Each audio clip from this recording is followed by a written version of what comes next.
Hello students, welcome to IAS by Heart. Welcome to today's comprehensive editorial analysis. இன்னைக்கு அனாலிசிஸில் இன்னைக்கு இருக்க இம்பார்ட்டண்ட்டான ஆர்டிகல்ஸ்லாம் என்னென்னு பார்ப்போம். So without any further delay, let's get into today's video. The first article is about the red flags on the trail of the virus. The most conspiracy நம்ம அடிக்கடி இப்போ கேட்டுட்டு இருக்குது, the most famous one, which is the origin of coronavirus. ரீசெண்டாக அதோட possible cover up Wuhan Institute of Virologyலேருந்து spread ஆச்சா? Is there any possibility that such a virus could be natural or is it man-made அப்படிங்கிற problems R என்ன சொல்கிறது conspiracy theories வந்துட்டே இருக்குது. China actually promoted a narrative that the virus spread from a wet market. அதாவது this is of zoonotic origin. Zoonoticனா it means that it got transferred from animals to human beings. அந்த மாதிரி ஒரு theory தான் China propose பண்ணுச்சு. But there is also another theory that this virus was leaked from a Chinese lab அப்படின்னு ஒரு theory இருக்கு. This related research was funded by American money அப்படிங்கிறதும் இப்போ ரீசெண்டாக ஒரு இன்டர்நெட் யார் ஒரு முக்கியமான பர்சனாலிட்டியோட மெயில்ஸை ஹேக் பண்ணும்போது நமக்கு தெரிஞ்சிருக்க இன்ஃபர்மேஷன். ஸோ ஆப்வியஸ்லி அதனால யூஎஸ் வந்து ஆமாம் it is of zoonotic origin தான், இது வந்து லேபில் ப்ரிப்பேர் பண்ணல அப்படிங்கிறது நமக்கு வந்து என்ன சொல்கிறது, இதில் ஏதோ there is no smoke without ஃபயரில் அந்த மாதிரி இருக்கோ அப்படின்றது நமக்கு தெரியுது. Wuhan Institute of Virology அதில் நிறைய ப்ராப்ளம் இருக்குது. என்னன்னு பார்த்தீங்கன்னா it operates at BS level 4 facility. At least இதுக்கு இதில் வந்து 4 அப்படிங்கிறது எந்த அளவுக்கு சேஃப்டி நார்ம்ஸ் நம்ம மெயின்டைன் பண்ணணும் அப்படிங்கிறதோட meaning. Okay, it is deficient and safety. At least it has to be in BS level 6 facility. அந்த அளவுக்கு இல்லாமல் இவ்வளோ ஒரு வைரஸ் ஒரு பேத்தஜன்ஸோடு டீல் பண்ணுற இந்த லெபார்ட்டரிக்கு இவங்க கொடுத்துருக்க சேஃப்டி ஆக்சுவலாக பத்தலை. This safety reasons had been flagged by US, but there is no record of any remedial action. இது வந்து US already சொல்லியிருக்கு இந்த சேஃப்டி பத்தலை அப்படின்னு when they came to inspect the lab before, but ஆனால் there is no record of any remedial action. Report also states that the facility did not have appropriately trained professional to operate in BS lab 4 facility. So இதுக்கேற்ற ஃபெசிலிட்டிஸும் இல்லை. இந்த மாதிரி problems எல்லாமும் நமக்கு இருக்குது. Why American funds made available to a Chinese laboratory அப்படிங்கிறத நம்ம இப்போ யோசிச்சோம் அப்படின்னா அதுக்கு மெயின் ரீசன் என்னென்னா சைனானா it will be less expensive and dangerous to carry out the experiments in China. So US என்ன பண்ணிடுச்சுன்னா இதை நம்ம நாட்டில் வச்சுருந்த ஒருவேளை லேபில் ஏதாவது லீக் இல்லை ப்ராப்ளம் இல்லை நமக்கே தெரியாமல் ஏதாவது நடந்துருச்சுன்னா கூட வில் நாட் பி ஆன்சரபிள். இதுவே சைனீஸ் இதை பண்ணுறாங்க, if we just fund the மணினா we can be very safe அப்படிங்கிறதுக்காக இதை பண்ணியிருக்கலாம் அப்படிங்கிறதும் சொல்கிறாங்க. Wuhan Institute of Virology, head of coronavirus research, what he says is SARS-like viruses went offline just before the virus outbreak in Wuhan. So இப்போ இது நடக்கிறதுக்கு முன்னாடி இந்த மாதிரி ஃபியூ இன்சிடென்ட்ஸ்லாம் நம்மளை என்ன யோசிக்க வைக்குது அப்படின்னு பார்த்தீங்கன்னா why did China trying so hard to cover up அப்படிங்கிறதா நமக்கு தெரியுது. ஒருவேளை if it is of lab leakனாலுமே there is no harm in accepting it. If it was done purposefully அப்படின்னா that is a different story. ஒருவேளை இது accidental leak அப்படின்னா it can be என்ன சொல்கிறது China can openly admit it. இந்த மாதிரி cover ups பண்ண தான் there is doubt getting stronger. For example WHO findings were tainted because of Dr. Daszak. அதாவது யாரு அப்படின்னு பார்த்தீங்கன்னா he has a financial stake in Wuhan Institute of Virology. அவருமே enquiry டீமில் இருக்கும்போது இவர் இதில் இருந்தார்னா ஆப்வியஸ்லி பயஸ்டாக தான் இருக்கும். இவரையே இந்த டீமில் போட்டிருக்காங்க அப்படிங்கிறதுமே ஒரு ப்ராப்ளம். அதுவும் இல்லாமல் சைனாவில் there was one doctor who said SARS like virus இப்போ ஸ்ப்ரெட் ஆகிட்டு இருக்கு அப்படின்னு நம்ம சொல்கிற அந்த doctor he was actually jailed. அதுக்கப்புறம் finally he died of coronavirus. ஓகேயா? ஸோ இந்த மாதிரி ப்ராப்ளம்ஸ்லாம் இருக்க why is China trying so hard to cover up அப்படிங்கிறத நம்ம யோசிக்க வேண்டியதாக இருக்குது.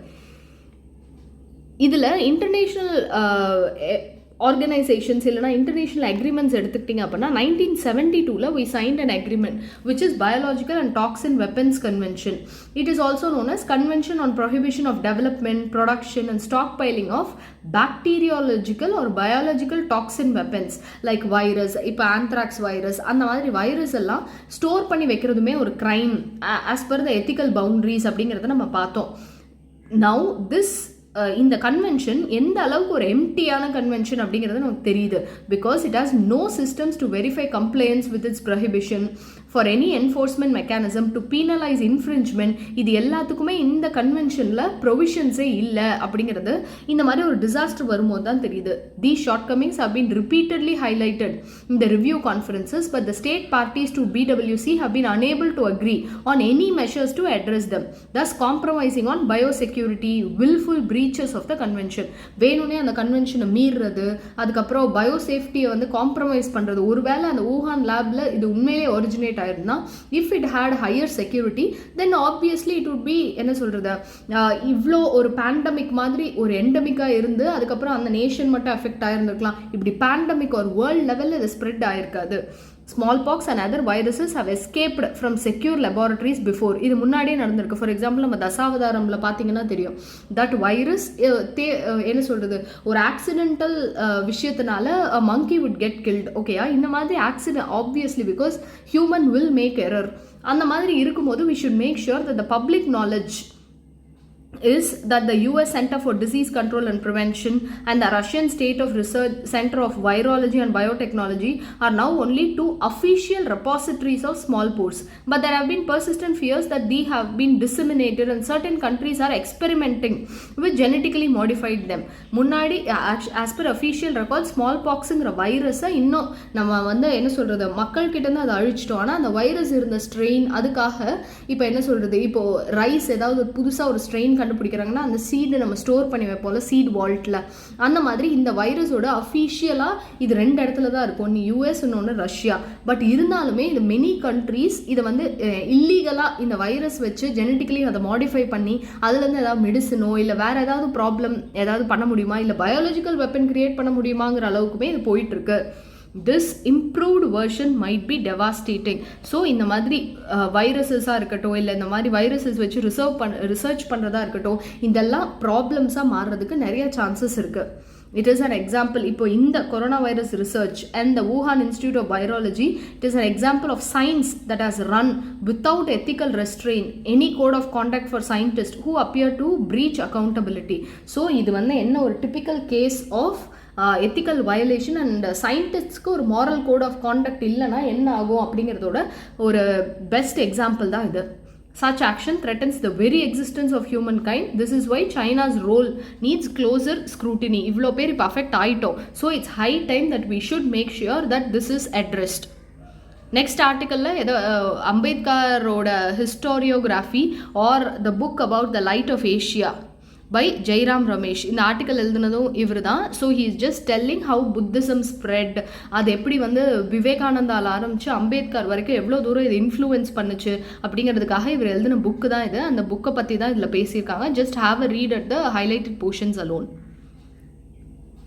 நெக்ஸ்ட் வந்து this is an important article because sedition பற்றி இன்டர்வியூலையாக இருக்கட்டும் இல்லை மெயின்ஸில் கண்டிப்பாக ஒரு கொஷின் கேட்டுகிட்டே இருக்காங்க.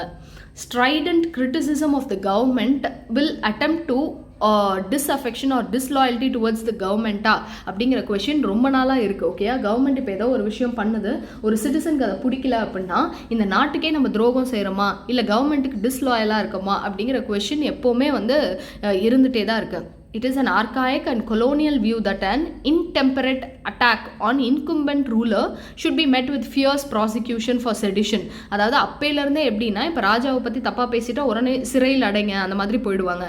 அதே மாதிரி இன்றைக்குமே பவரில் இருக்கவங்க யாராவது பற்றி நம்ம பேசணுன்னா those people are either criticized இல்லைனா their life is made miserable. இப்போ ரீசெண்டாக the supreme court has quashed a criminal case against Himachal Pradesh journalist Vinod Dua by invoking the narrowed down meaning of what constitutes an offence under section 124. Remember this, section 124A amounts to sedition.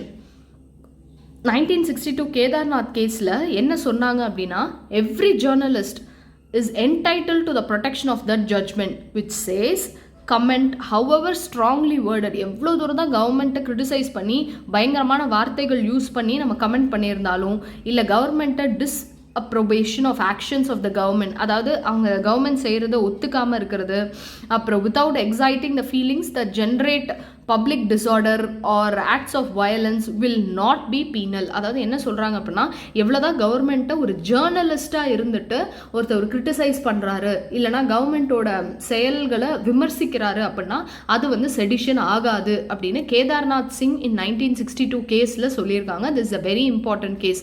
Remember this case. Okay, a law on sedition has come a long way from Britishers இதை எதுக்கு frame பண்ணாங்க அப்படின்னா, feelings of disaffection towards the government, absence of affection, hatred, enmity, dislike, hostility, every form of ill towards the government. இதெல்லாம் எதுக்கு பண்ணாங்கன்னா, அவங்க நம்மளை ஆழ வந்தவங்க. ஸோ ஆப்வியஸ்லி நம்மளை வந்து சிறுமைப்படுத்தி அவங்கள பெருமைப்படுத்துறது தான் அவங்களோட வேலையாக இருந்திருக்கும். ஸோ அதுக்காக ஆரம்பித்த இந்த செடிஷன் லா இந்த நேரத்தில் இஸ் திஸ் ரெலவெண்ட்? இந்த 21st சென்ச்சுரியில் மக்கள் சூஸ் பண்ண கவர்மெண்ட் பவருக்கு வந்துட்டு இந்த செடிஷன் லாவை யூஸ் பண்ணுறது கரெக்டா அப்படிங்கிறத நம்ம இன்னமுமே யோசிச்சுட்டு இருக்கோம். It remains on the statute book that the powerful political figures and their minions are unable to take criticism. இது இப்போ எப்படி மிஸ்யூஸ் ஆகுதுன்னா, கவர்மெண்ட் கிரிட்டிசைஸ் பண்ணாலே அது செடிஷன் ஆகிடுது. உடனே அவங்களாம் ஆன்டி நேஷனல் ஆகிடுறாங்க. Enacted to put down journalistic criticism of the colonial administration from increasingly vocal press. நம்ம தெரியும், அப்போ தான் வந்து கரெக்டாக நியூஸ் பேப்பர்ஸ்லாம் வர ஆரம்பிச்சுது. நியூஸ் பேப்பர்ஸ் லோக்கல் லாங்குவேஜில் அப்போ தான் வர ஆரம்பிச்சுது. அந்த டைமில் இந்த செடிஷன் எதுக்கு போட்டாங்கன்னா, கவர்மெண்ட்டோட இன்ஸ்டிடியூஷனை அவங்க வந்து என்னது மக்கள் சிறுமையாக பார்த்துடக்கூடாது, கவர்மெண்ட்னா பெருசு அப்படிங்கிற அந்த ஒரு பூதாகரமான இமேஜை மெயின்டைன் பண்ணோம் அப்படிங்கிறதுக்காக கிரியேட் பண்ணது தான் இது. It has often been criticised for being vague and overboard. அதாவது நீங்கள் கவர்மெண்ட்டை கிரிட்டிசைஸ் பண்ணா அப்படிங்கிறது இருக்குது. ஆனால் என்னங்க கவர்மெண்ட், இதுவும் கிரிட்டிசிசம் தான். கவர்மெண்ட் பண்ணுறது எல்லாம் தப்பு, இந்த கவர்மெண்ட்டே இருக்கவே கூடாது அப்படின்னு சொல்கிறதும் கிரிட்டிசிசம் தான். ஸோ கவர்மெண்ட்டை தப்பாக பேசுறது அப்படிங்கிறது, தப்பாக பேசுறது அப்படின்னா என்ன அப்படின்னு ஒரு என்ன சொல்ற ஒரு clear definition-ஏ இல்லை.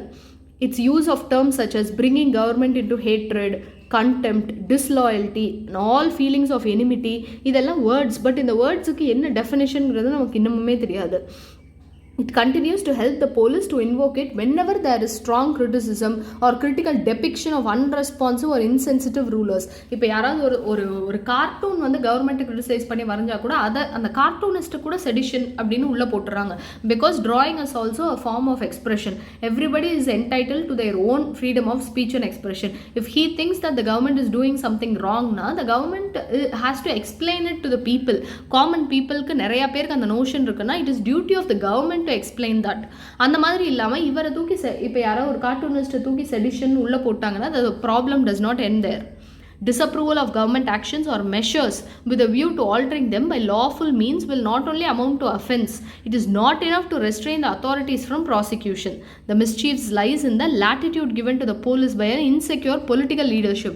அதாவது யார் கவர்மெண்ட்டை பற்றி கிரிட்டிசைஸ் பேசினாலும் நீங்கள் அரெஸ்ட் பண்ணிவிடுங்க அப்படின்னு அந்த பொலிட்டிக்கல் லீடர்ஷிப் வந்து போலீஸ்க்கு அந்த அத்தாரிட்டி தரதுனால தான் ஒரு சின்ன சின்ன கார்ட்டூன் வரைகிறதுக்கு இல்லை செவுத்தில் கிறுக்கிறதுக்கு இதுக்கெல்லாம் வந்து people are getting arrested. But the recent Supreme Court judgment did not get into the aspect of political motivation behind police registering FIRs. இப்போ அந்த ஏரியாவில் இருக்க எம்எல்ஏ யாராவது கிரிட்டிசைஸ் பண்ணிட்டாங்கன்னா அந்த MLA he can force the police to go and arrest the person. இந்த மாதிரி politically motivated அரெஸ்ட்ஸ் அதுக்கெல்லாம் என்ன பண்ணும் அப்படிங்கிறது சுப்ரீம் கோர்ட் என்ன அட்ரஸ் பண்ணல. It's high time that they do it அப்படிங்கிறதா இதில் சொல்கிறாங்க. The court's verdict brightens the hope that section's validity will be re-examined. இன்னமும் இந்த செடிஷன் ஒன்று இருக்கணுமா அப்படிங்கிறத it can be re-examined. அடுத்து RBI has little room to use the interest rate. இப்போ ரீசெண்டாக finally the monetary policy committee benchmark rates it was not changed. இப்போ ரீசெண்டாக மீட் பண்ணப்போ கூட since the May 2020 decision to cut interest rate taking the cumulative reduction in borrowing cost in the wake of 115 basis points. இதில் you have to know what is monetary policy committee basis points தான் என்ன அப்படிங்கிறதெல்லாம் உங்களுக்கு தெரியும். First, lockdown constricted supply and demand for much of Q1 to the last fiscal. அதனால GDP எவ்வளோ தூரம் contract ஆச்சுன்னா ஆல்மோஸ்ட் -24.4%. ஃபுல் இயரோட ஜிடிபி குவார்ட்டரோட ஜிடிபி இவ்வளோ தூரம் கான்ட்ராக்ட் ஆச்சு. ஃபுல் இயர் ஜிடிபி 7.3 வரைக்கும் ஷ்ரங்க் ஆகிடுச்சு. கன்சியூமர் கான்ஃபிடன்ஸ் சர்வே அப்படின்னு ஒன்று நடத்துனாங்க. It is all time low with 75% of the household perceiving economic employment situation as having worsened further. எல்லாரும் வந்து எக்கனாமி ரெக்கவர் ஆகும், மறுபடியும் நாங்கள் வேலைக்கு போவோம், மறுபடியும் சரியாயிடும் அப்படிங்கிற அந்த கான்ஃபிடென்ஸே மக்கள்கிட்ட இல்லை. Banking more on optimism than hard data. The panel bumped up its growth estimate full year forecast இந்த வருஷம் 9.5% இருக்கும் அப்படிங்கிறாங்க. பட் இது என்ன டேட்டா, கன்சியூமர் கான்ஃபிடன்ஸ் சர்வே இவ்வளோ தூரம் சொல்லலை. ஸோ வாட் இஸ் ஹேப்பனிங் அப்படிங்கிறது நமக்கு தெரியல. ஆனால் இந்த ப்ராப்ளம் என்னென்னா, இந்த வருஷம் rural demand will remain point. அதாவது மக்களுக்கு அதே அளவுக்கு தேவைகள் இருக்கும், அந்த தேவைகள் பூர்த்தி ஆகிடும். ரூரல் ஏரியாஸில் கோவிட் பரவாது, மான்சூன் நார்மலாக இருக்கும். இந்த மாதிரி ரொம்ப என்ன சொல்ல எக்ஸ்ட்ரீம்லி பாசிட்டிவான ஒரு அசம்ஷன்ஸ் வச்சிருக்கிறதுனால தான் இந்த figure they have arrived. RBI is banking on to provide a fillip to economic activity is an accelerated pace of vaccination over which it has virtually no control. அதாவது எல்லாமே நல்லா நடந்தா, மழை ஒழுங்காக பெஞ்சா, அப்புறம் டிமாண்ட் அண்ட் சப்ளை ப்ராப்பராக இருந்ததுன்னா, அப்புறம் வேக்சினேஷன் ட்ரைவ் ஒழுங்காக போச்சுன்னா, ரூரல் ஏரியாஸில் இன்ஃபெக்ஷன்ஸ் பரவாமல் இருந்தால், இந்த மாதிரி ரொம்ப உட்டோப்பியன் அசம்ஷன்ஸ் வச்சுருக்கிறதுனால the growth has been this. With international commodity prices including crude oil on an upward trajectory. முன்னாடி இந்த crude oil ஸ்லோவாக இருந்தது, இப்போ நிறைய இடத்துல லாக்டவுன்ஸ் ஈஸ் ஆஃப் பண்ண ஆரம்பிச்சதும் it is back on track. No signs of domestic policy support to check skyrocketing petrol and diesel prices. இது எல்லாமே it is posing a major conundrum to the RBI. conundrumனா it is a problem, இல்லை ஒரு dilemma அந்த மாதிரி.